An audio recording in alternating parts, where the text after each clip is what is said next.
আসসালামু আলাইকুম এভরিওয়ান, কেমন আছেন সবাই? আশা করছি সবাই ভালো আছেন। আলহামদুলিল্লাহ আমরাও ভালো আছি। ওয়েলকাম টু ম্যানাদার ভ্লগ। যে যেখান থেকে ভিডিওটা দেখা শুরু করেছেন রিকোয়েস্ট করছি না টেনে পুরো ভিডিওটি দেখবেন। আর সবসময় যেটা বলি, দেখতে দেখতে যদি ভালো লেগে যায় অবশ্যই আমার চ্যানেলটি সাবস্ক্রাইব করে দিবেন।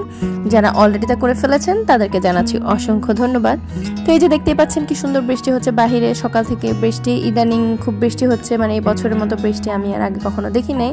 তো বৃষ্টি এনজয় করতে করতে নাস্তাটাও কমপ্লিট করে ফেললাম। আজকে আমাদের নাস্তায় ছিল হচ্ছে পরোটা, সাথে হচ্ছে ডিম পোচ, আর ছিল হচ্ছে চা। বৃষ্টি দেখে একটু চা খেতে মন চাইছে। আমি নর্মালি চাটা খুব একটা খাই না, বাট দেখলাম কি সুন্দর বৃষ্টি, তো ভাবলাম যে একটু খাই। চা আসলে ভালো লাগে না তা না, চা ভালো লাগে, তবে গ্যাসের খুব প্রবলেম হয়, এজন্য খাই না। আমরা বেশিরভাগ মশলা চাটাই খাওয়া হয়, যেহেতু আমাদের সবারই ঠান্ডায় সমস্যা। তো যাই হোক, এই যে একটা পার্সেল চলে এসেছে। এটা পার্সেল মধ্যে আমরা চাল এনেছি। আমাদের বাবাদের অফিসের কীরকম জানি একটা মাধ্যম আছে, ওই মাধ্যমে আর কি চাল আনানো হয়েছে। তো এই চালগুলো খুবই ভালো, খেতেও খুবই মজা। একটা সময় ছিল যখন ভিডিও এডিট করার সময় বা ভয়েস ওভার করার সময় আমাদের এরকম মিউজিক দিত, বিভিন্ন ডাক দিত। এখন হচ্ছে গিয়ে আরও শুরু করেছে, মানে দুইজনই সেম। তো এইটা হচ্ছে আমি ভুল বলে ফেলেছিলাম, এটা হচ্ছে আমাদের বাবার এক ফ্রেন্ডের মাধ্যমে আনানো হয়েছে। সে আমাদেরকে এই চিড়াগুলো গিফট করেছে। এটা হচ্ছে আতপ চালের চিড়া, এটা নাকি খুবই স্পেশাল ওই এলাকার। তো আমি চিড়া খুব একটা খাই না, তারপরও গিফট দেখে ভালোই লাগে, গিফট পাইতে কার না ভালো লাগে। আর এখানে হচ্ছে চাল, এখানে দুই রকমের চাল, একটা হচ্ছে পোলাও চাল আর একটা হচ্ছে নর্মাল ভাত খাওয়ার চাল। পোলাও চাল ছিল হচ্ছে 7 কেজি, আর ভাত খাওয়ার চাল ছিল সম্ভবত 15 না 20 কেজি, আমার পুরোপুরি মনে নাই। তো ওদের চালগুলো খুবই ভালো ছিল। পোলাও চালের যেই ঘ্রাণটা, নতুন চাল ছিল সম্ভবত, চালের ঘ্রাণটাই খুব সুন্দর ছিল। আর হচ্ছে এই চালগুলো এখন ঢেলে ঢুলে নেওয়ার পালা। আসলে আমরা ঢাকা শহরে যাই খাই না কেন, বেশিরভাগই ভেজালের জিনিস। তো এই জন্য আর কি আমাদের বাবা চেষ্টা করতেছে ডিম, চাল, তারপরে আরও কিছু জিনিস যদি অর্গানিকটাই আনা যায়। আর যেহেতু আমাদের এখন নতুন দেশ, নতুন সব কিছু, তো হয়তো বা এখন আমরা ভালো কিছু পেতেও পারি। জানি না, আল্লাহ পাক ভালো জানেন। আসলে যেসব বিশৃঙ্খলা হয়ে আছে দেশে, যেভাবে চোর ডাকাতের উৎপাত বেড়েছে বা রাস্তাঘাটে অনিয়ম বিশৃঙ্খলা, আমাদের বাবা তো খুবই বিরক্ত অফিস থেকে আসা নিয়ে, যে আগে যেখানে আমার 2 ঘন্টা সময় লাগতো এখন সেখানে 3 থেকে 3.5 ঘন্টা সময় লাগতেছে। এইটা তো হিতে বিপরীত হয়ে গেল। তো ভালো কিছুরই আশা করতেছি, ইনশাল্লাহ হয়তো ভালো কিছু হবে। আর একজন মানুষ নতুন করে ক্ষমতায় এসে তো আর সব কিছু চেঞ্জ করে ফেলতে পারবে না, তাকেও একটু সময় দেওয়া দরকার। তবে আমি বুঝি না মানুষের মূল্যবোধ কোথায় গেল, মানুষের নৈতিকতা কোথায় গেল, কিভাবে এত চুরি ডাকাতি শুরু হয়ে গেল জানি না। আসলে হয়তো বা অভাবে স্বভাব নষ্ট, সেটাই হয়েছে। তো এই যে চালগুলো দেখতে পেয়েছেন কি সুন্দর চাল, তো আমি এখন হচ্ছে ঢেলে নিব। একটাতে তো আর হবে না, কয়েকটাতেই ঢেলে ঢেলে নিব। চালগুলা দেখতেও খুব সুন্দর ছিল, আর একটা ঘ্রাণ ছিল। আসলে ঢাকার চালগুলোতে না ঘ্রাণ পাওয়া যায় না, আর কেমন জানি চালগুলো। আর এখানে চালগুলোতে খুব সুন্দর ঘ্রাণ ছিল, আমার খুব ভালো লাগছিল। তো আমি ভাবছিলাম যে আজকে এই চাল দিয়ে ভাত রান্না করব। যদিও চালগুলো একটু মোটা, মানে আমরা নর্মালি ঢাকায় যে চালগুলো খেয়ে থাকি ওই চালগুলোর তুলনায় একটু মোটা, বাট ব্যাপার না, ভালো জিনিস। তো চাল দেখলে চাল ঘাটাইতে মন চায় না, এরকম মানুষ খুব কমই আছে। আমার চালে যে এখানে নেওয়া শেষ, তো তারপরে আমি হচ্ছে একটু হাত দিয়ে ঠিক করে দিচ্ছি।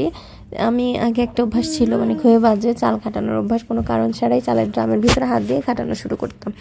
এই অভ্যাসটা কম বেশি আমার জানা মতো অনেকেরই আছে।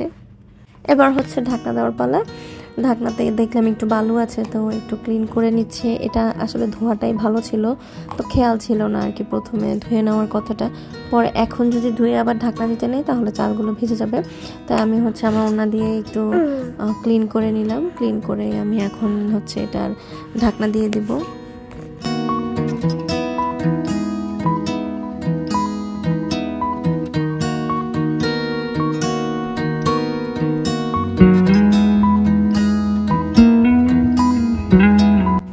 রান্না বান্না শুরু করার পালা। আজকে হচ্ছে শসা রান্না করব। শসাটা আমার খুবই ফেভারিট একটা তরকারি। আমাদের বাবা আগে কখনো খাইতো না, তো আমার দেখা দেখে সেও খাওয়া শুরু করেছে। তো সে নতুন এই ছিলুনি টেনেছে পিলারটা, এটা দিয়ে কিভাবে কি করে আমি জানি না, আমি কোনো ধারের আগা মাথা পাইলাম না।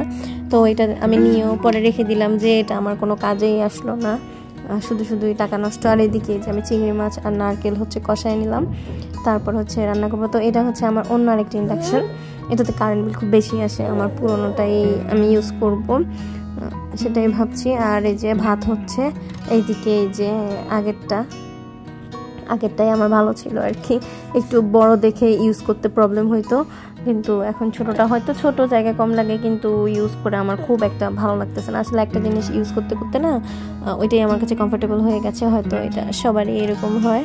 তো যাই হোক, ওখানে ওই যে রানী ঘর মুছতেছে, রানী ঘর মুছতে আসা মানে আহমাদের সাথে একটা যুদ্ধ। আহমাদের খেলনাগুলো নিয়ে, আহমাদকে যতই বলি খেলনাগুলো উঠাও উঠাও, আহমাদ খেলনা উঠায় না, আবার রানীও ক্লিন করতে পারে না। তো দেখা গেছে দুইজনের মধ্যে কতক্ষণ একটা ঝামেলা হয়, ঝামেলা হয়ে তারপরে দুইজনেই কম্প্রোমাইজ করে। আর এই হচ্ছে যে পরিস্থিতি, এখনও অন্ধকার, নিশ্চয়ই আবার বৃষ্টি হবে।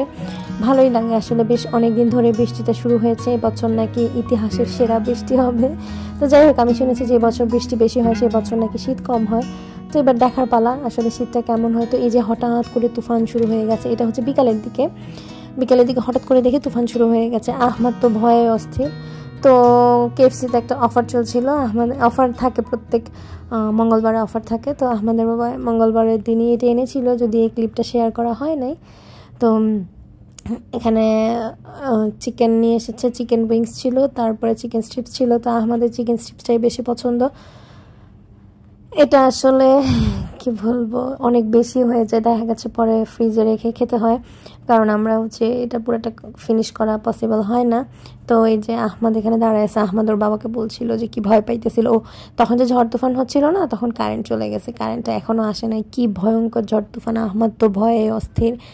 আহমাদ আমার এক হাত ধরেছিল, মেয়েটাকে আরেক পাশে কোলে নিয়েছিলাম।